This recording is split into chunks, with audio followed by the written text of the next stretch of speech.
for the Redbird Report Podcast with the TV voice of the Cards, Danny Mac, and Cards World Series champion Brad Thompson on 101 ESPN.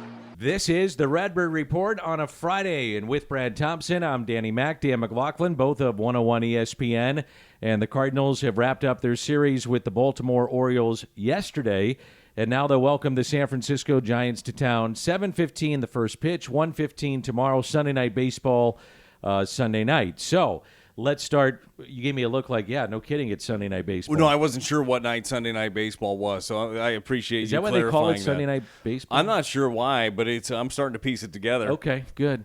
There's really no other way to put it. I mean, you dropped 2 or 3 against the Orioles, and for 2 of the 3 games, you really didn't hit. You didn't have a lot. Yesterday, 6 hits for the Cardinals. They had the bases loaded situation with Tyler O'Neill midway through, couldn't come through. Essentially a bullpen game for the Orioles.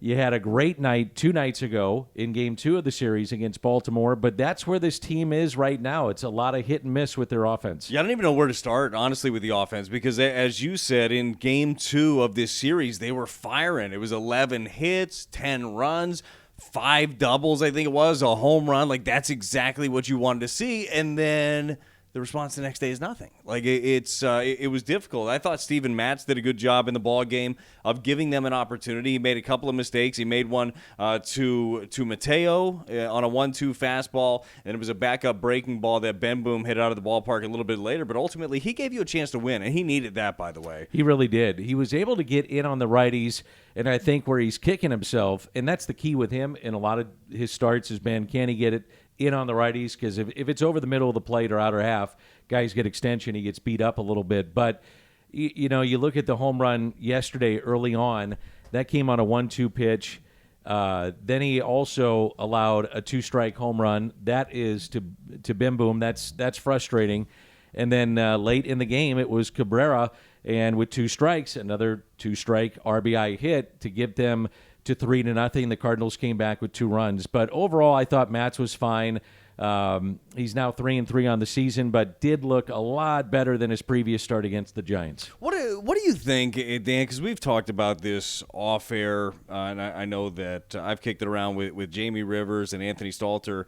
What should the expectation level be for Steven Matz? Like, where should he be? Because everybody looks at he's the big price tag, and you think, and relatively, right, from the Cardinals spending this year, 4-year, $44 million deal. I think that a lot of fans look at him and say, well, he's making that money, he better be like an ace. He's never been that. Like, that's not what he is. Well, you want to put it in perspective. You can spend that $44 million and get 1 year out of Scherzer, or spend $44 and get 4 years out of Matz. You're literally $1 million off. That's one way to look at it. And so when you say it in those terms, that means he's probably not a number 1.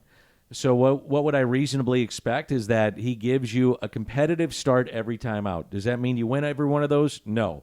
But should he be giving up 8 earned in a couple of innings against San Francisco? No. Should he do what he did yesterday? Yes. Yeah. Which I think he can make competitive. He can be competitive, keep you in games. He's going to give up a home run here or there.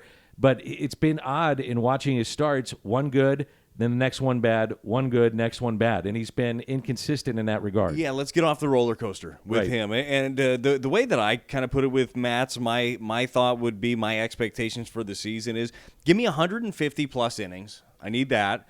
And an ERA somewhere around 4. Is kind of what I look at for him. And that's a 3 or a 4. Yeah, and that's perfect. And he can be that. But the key is other guys got to continue doing what they're doing. Mikolas, boy, you talk about a revelation in a season that he's having. That's got to keep going. Yep. Adam Wainwright, great to get him back off of the COVID IL, slated to go on Sunday Night Baseball, which is, in fact, on Sunday night. Yeah, Sunday night. So that's probably going to happen. Dakota, want to see more and more out of him. But, I mean, the expectation level for Matz, it's not that you set the bar low. It's just he's not an ace. That's never what he's been. I'm really curious about Hicks going tonight, Game 1 against the Giants. I thought he looked good his last time out in San Francisco. And what I'm curious about is at what point, and you'd be better to answer this question than I, but at what point do they say, okay, the training wheels are off, so to speak, on how many pitches and looking at the innings and the eye test and that kind of thing. You are now a part of this rotation, and we're not trying to do different things the game before to say bullpen guys because you're only going to give us 55 to 60 pitches, because that's not the case. I think tonight you're looking at probably, 70 to 80.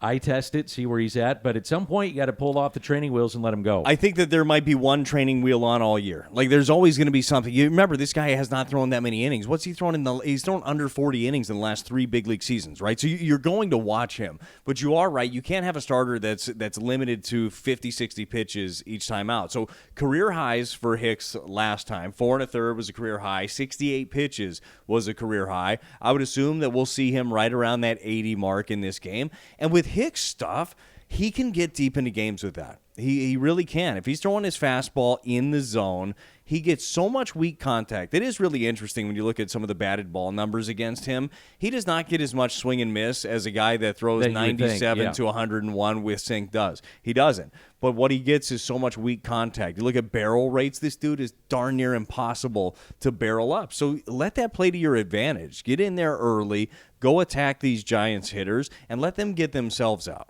Let's talk about attacking as an offense. The Cardinals lost the final 2 in San Francisco. They had the off day, and they now dropped 2 of 3 going into the series tonight with the Giants. You made the valid point going into the series. They were letting a lot of fastballs go for strikes, not attacking those fastballs. And then yesterday, not much of an offensive attack. I mean, at the end of the day and at the end of the year, what you're going to get out of probably, I'm going to throw Tommy Edman in there too, but Edman, Goldie, Arenado. And then after that, and Yepez now has been a nice surprise, if I want to use the word surprise, but he's done well for a young kid. But there's got to be production from the corner outfield spots. Now, Dylan Carlson looking better, but Tyler O'Neill not. And a couple more strikeouts yesterday. The base running error at the end of the game. He had the strikeout with the bases loaded. Something has got to get going with him to get him going, because they are relying a lot on him. Because here's the thing, Brad.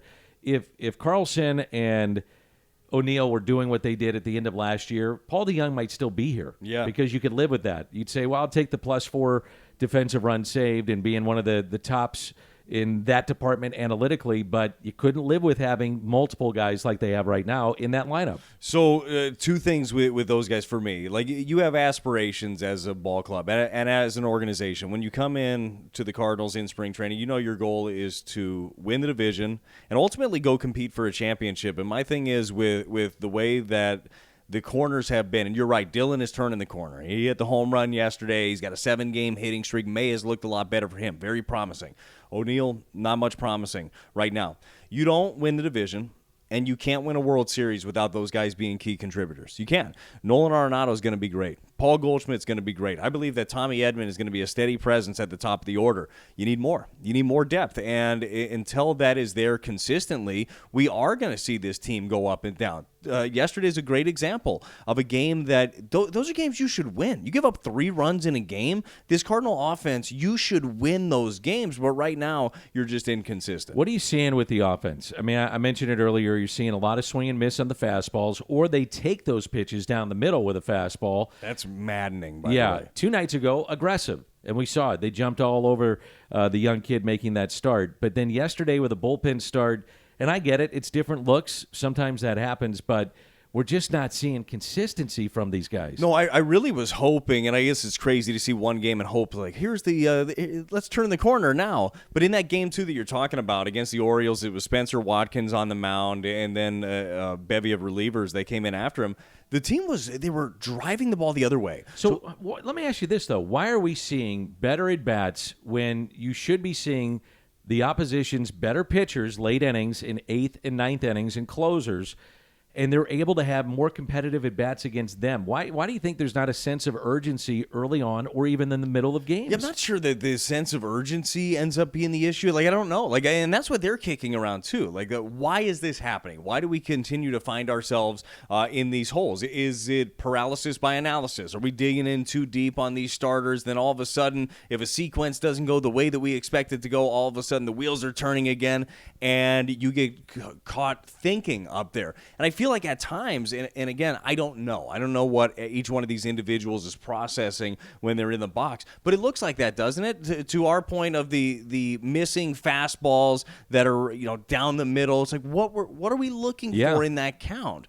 So and guys that normally, when right, are crushing those type of pitches. Yeah, that's what's really concerning. I mean, sometimes you get into ruts. You know that. It's 162 games. That happens. And it seems like good and bad, you feed off each other.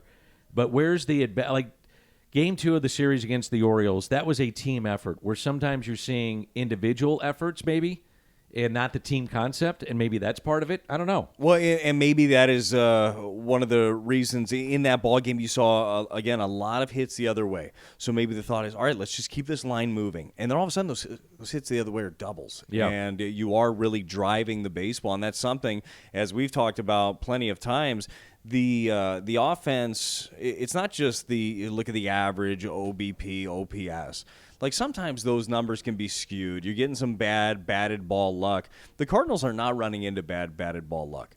They are not hitting the ball hard. You look at the StatCast numbers. I think they have the lowest hard hit rate in all of baseball. So there are some things that need to be cleaned up for them. But I still believe in the cast of characters, and that's the thing. We saw it for 2 months last year at the end of the year. And the thing that I would want to know is what's the difference? Because 2 months is not a small sample size. That's a third of your season right there. Why are the young guys right now at times putting together better at-bats than guys that have been here for a while?